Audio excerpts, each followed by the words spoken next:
Hey guys, welcome back to Designing Your Car in Assetto Corsa. Today we're going to talk about how to get started when you're overhauling or designing a car from scratch. We're going to do foundation and suspension because they kind of go together. This is a good one. This is a really big one too. So buckle up. Now this is part 5 of the series, so for the very basics like how to open up your files, you should go back and watch part 1. But this is where you should get started. If you just follow my clicks, you'll be able to start without watching part 1. And for any technical details beyond what I cover, you can follow the Assetto Corsa mod manual, which I'll link below. But beware, it is a huge manual. You're going to want to use Control F when looking through it. And if this is too much for you to figure out, I also do commissions on cars, so message me on Instagram or TikTok, and we can talk about the price for your car. So today we're going to be working on the Nissan Z from Initial G. I'm going to be overhauling the car because the physics that were there were a placeholder. So the first thing you want to do is unpack the data. And while you're working on a car, it's a good idea to delete the data file. I never mentioned that before, but this way you can test the car without having to pack data each time. So just pack the data at the end when you're all done. So now that we have the data folder, which I just closed for some reason. Now that we have the data folder, we're going to go back into my spreadsheet. And the first thing you need to do when designing any car or overhauling any car is set the tires to the right size. Now we already have that done on this car. They're 255 4019 and 275 3519. The last part of the series we talked about how to do tires, so I'm not going to speak too much on that. But I'm just going to check to make sure that these tires are the right size. What you really need is the radius, the outer radius, because that's going to affect the center of gravity of the car. So let's just go real quick. Look at tires, make sure that the radius is correct. Why does this not want to move? What the heck? Because you're sitting on my keyboard. My cat's on my keyboard. There we go.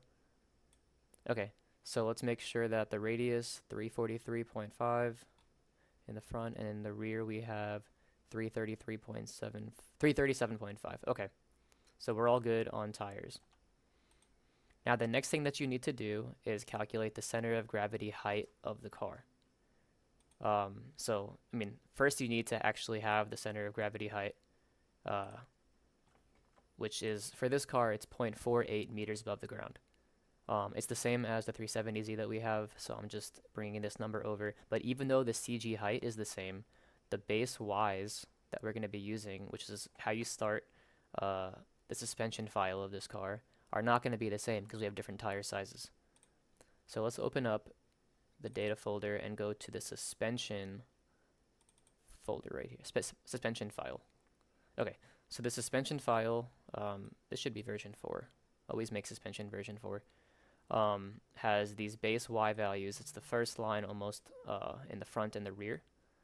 This is the center of gravity height above the center of your wheel in the front and the back. So this is where you need to start because you do not want to modify this later on. It becomes a huge pain. So what you do is you grab the center of gravity height and subtract the radius of the tires. That way you have the remaining distance between the tire center and the center of gravity height of the car. And that's the value that you want to be putting in to base Y. And you have to multiply by -1 because they want a negative value for some reason. But what we're going to do is take these values, -0.1365. I'll be putting that in the front. And then -0.1425. I'll be putting that in the rear. Okay. Next, what you have to do is kind of weird, but you have to put a giant value in for the spring rate. I think I put like almost 10 million for the front and the rear because we need a super stiff car to make sure that the suspension is not falling when we go ahead and check our center of gravity height and update things like the suspension geometry. So super stiff suspension, and then what we're going to do is set the rod length to 0. That way our car is just going to be at the height of the center of gravity height. So rod length 0, infinitely stiff suspension. Damping doesn't matter for right now. Just keep that the way it is. So save. So we're going to go into the, let's pull up the car here. Okay, so let's take the car and go onto the drag strip because it's a super flat surface. I'm in non-VR mode. So what we need to make sure is that the center of gravity height is actually 0.48. The problem is that tires are squishy, so the radius that we had is not going to be exact. So we're going to have to offset, add a little bit to that CG height. We're going to pull up the, which one is it? Car physics tab right here. So it says that our CG height is 0.47. That's no good, so we're going to add 0.1 to the front and rear. We can get out of there. So now we go over here, we're going to add 0.01, so it's going to be 0.14 and 0.15. And then we're going to go back in just to verify that it's actually 0.48.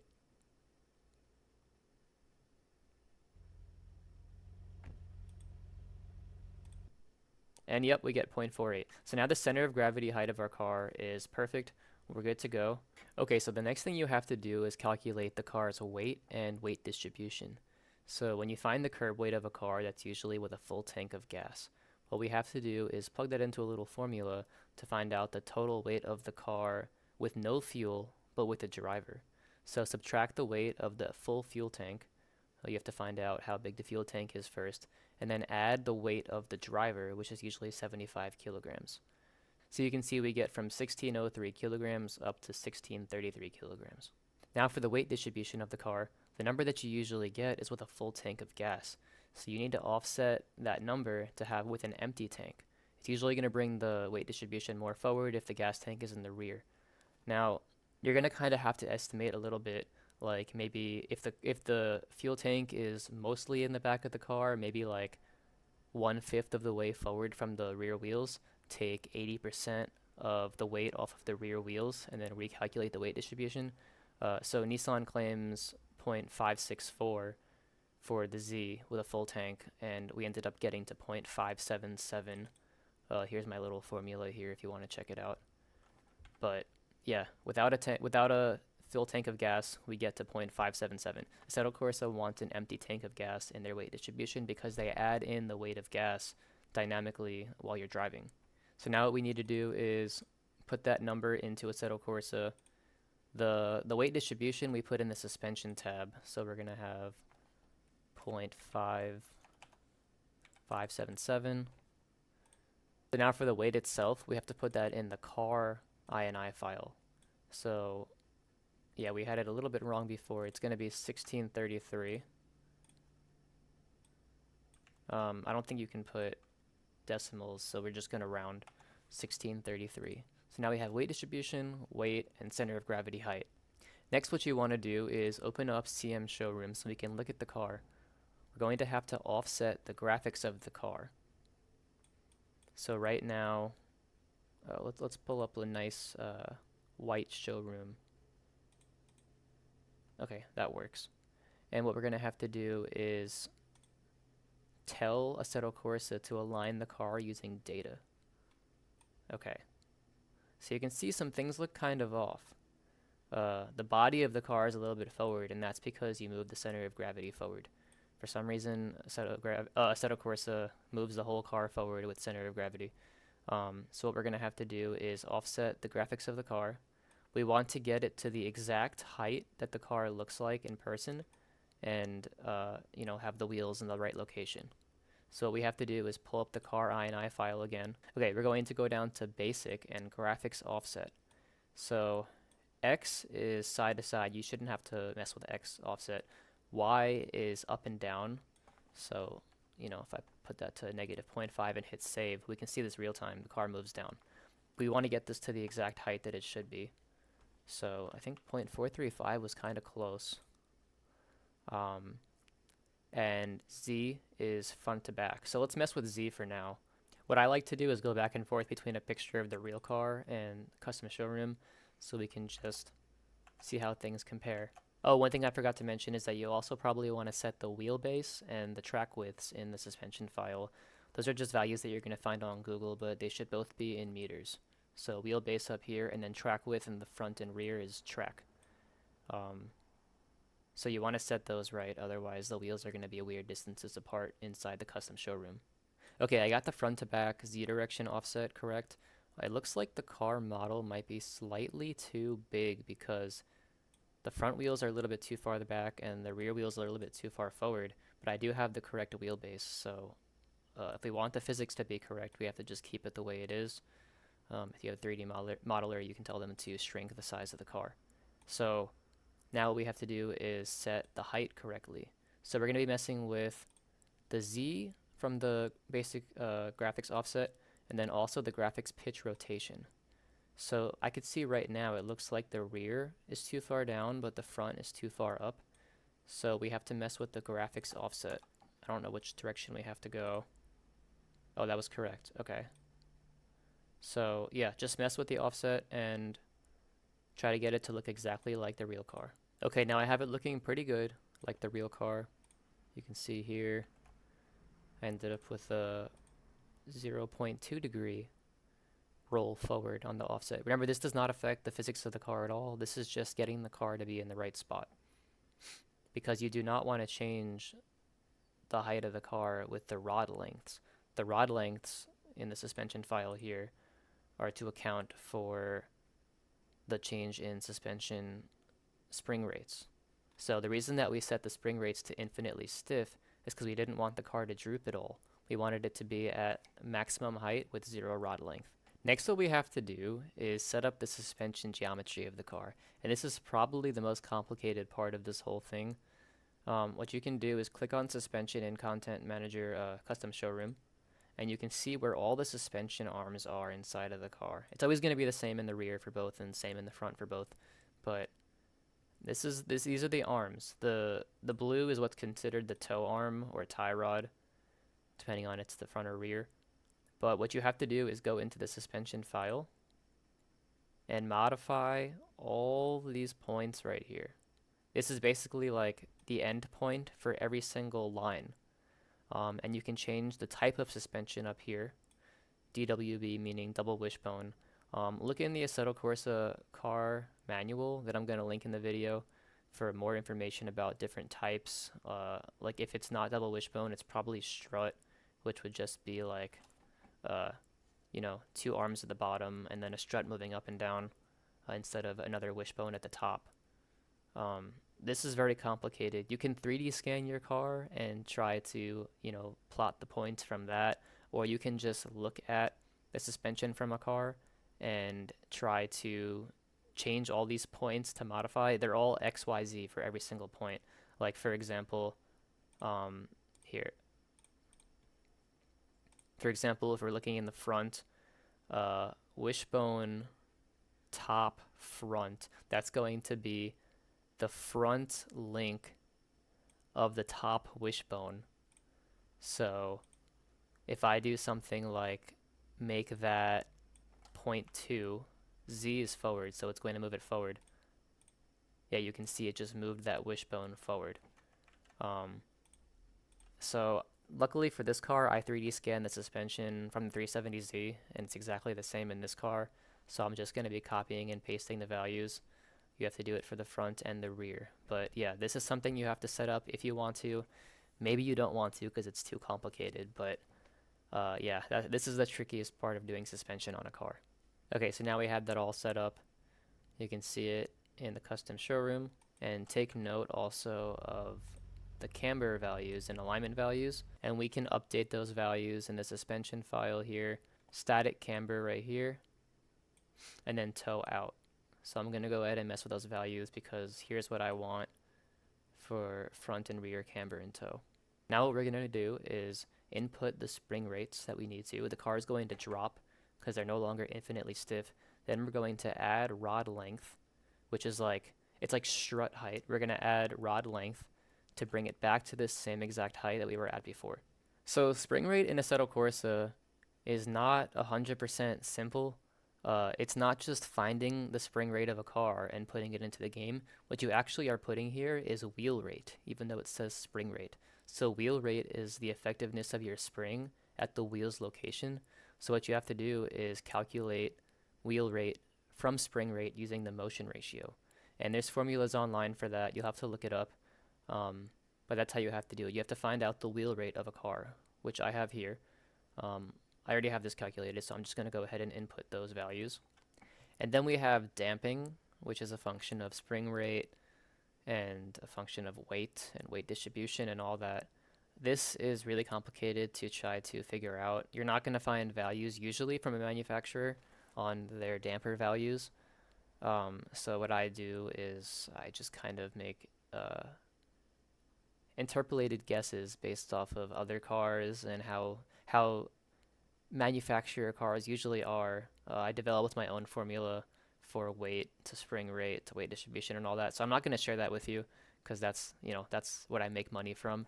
But what you should know about these is that you have bump, fast bump, and then you have rebound and fast rebound, and a threshold for each. It's going to be how much force per how fast the car is oscillating, and bump is in the compression direction. Then rebound is in the expansion direction. Then you have a threshold, which is basically at what compression speed do we now switch over to our fast bump force value. And it seems like 0.05 and 0.13 for bump and rebound is typical values. That's what we use for all of our cars unless a manufacturer gives us something different. But yeah, you have to input those values, and then your fast bump is going to be dependent on what your bump threshold is. Yeah, there's a lot to learn here. I did a lot of research on this, so I'm not going to give away my answers, but yeah, you have to find out. You have to find out and calculate the damping values, and yeah, 6 values for front and 6 values for the rear, or 4 if you're going to use the same threshold for every car. Okay, now that we have the spring rates in there and the car drooped, it's actually not going to display that on the custom showroom. So now we have to actually go into the game and see how the car looks, and then make changes to the rod length height going back and forth. So this is a little bit more annoying, but we can see now here how the car has dropped a ton. It's basically stanced. Oh my god, and camber kicked out and everything. So yeah, we have to add a lot of rod length to bring the height of the car back up. And what you can also do is look at your center of gravity height and make sure it goes back up to the value that you originally started at. So for us, it's 0.48.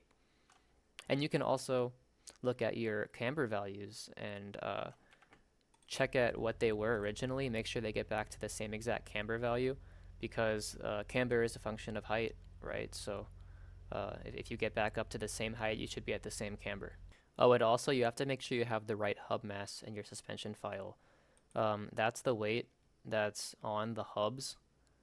So not sprung by your suspension. This is important because if you have more weight on your hub, there's less weight that your suspension is holding up, so that affects your height and everything. Now, it's also really hard to find this value unless you literally take the hub off of a car and weigh it, but this includes your brakes, your wheels, your tires, everything that's not sprung up by suspension, basically. So this is what happens when you make the rod length 1,000 meters high, because you forgot to put a decimal.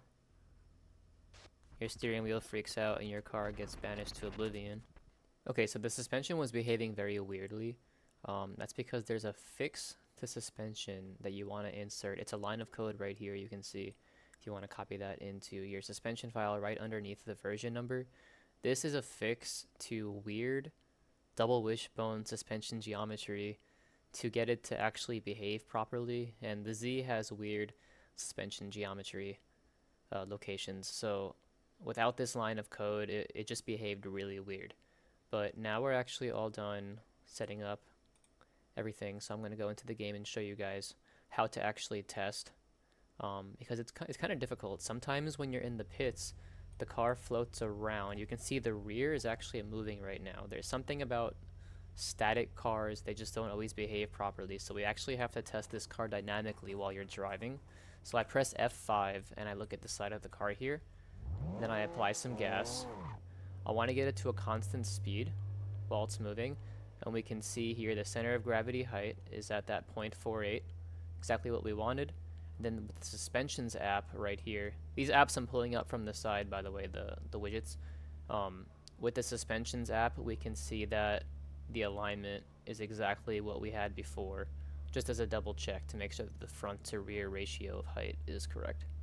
So that means that we're all good now. We have our car back to the same height that it was at static with infinite spring rate. So now let's take a look at the rest of the suspension file, because our foundation for the car is now done. So the suspension file has a lot of other values. We went through the wheelbase and CG location. Sway bars, yeah, that's another tricky thing. It's really hard to find sway bar values, but this is the front and rear acting at the location of the wheels. So the stiffness that the sway bar provides at the location of the wheels. Another very difficult thing to calculate. Um, we usually just tune these based off of driver experience. I'll take a front to rear bar ratio of thickness. Like if they have an 18-inch front bar and a 10-inch rear bar, something like that. Completely horrible random numbers. But I'll just take a bar stiffness formula and find the ratio of what the front to rear should be. Because what's most important about sway bars is the front to rear ratio, not so much the number itself. But then we'll have drivers test these numbers to make sure that the car feels real. This is like the last value of cars that we take feedback from for testing. Okay, so now let's look through the front file here. We did base Y, rod length. Yeah, we talked about hub mass. Rim offset should always be 0. This adds on to your track width. So if you have a car that has a certain track width and then you want to, I don't know, say you put a different wheel on your car, then you can go ahead and change this number.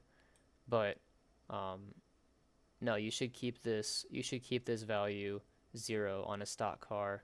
Let's say you went from like a plus 38 wheel to a plus 33 wheel, then you could go ahead and add a negative point. It would actually be 0.005 offset because this is in meters, right? So yeah, that's how you would do this.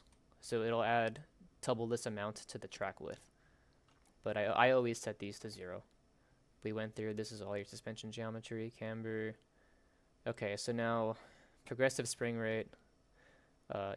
If your car has progressive springs, you have to add that in here as well. And then we have bump stop values.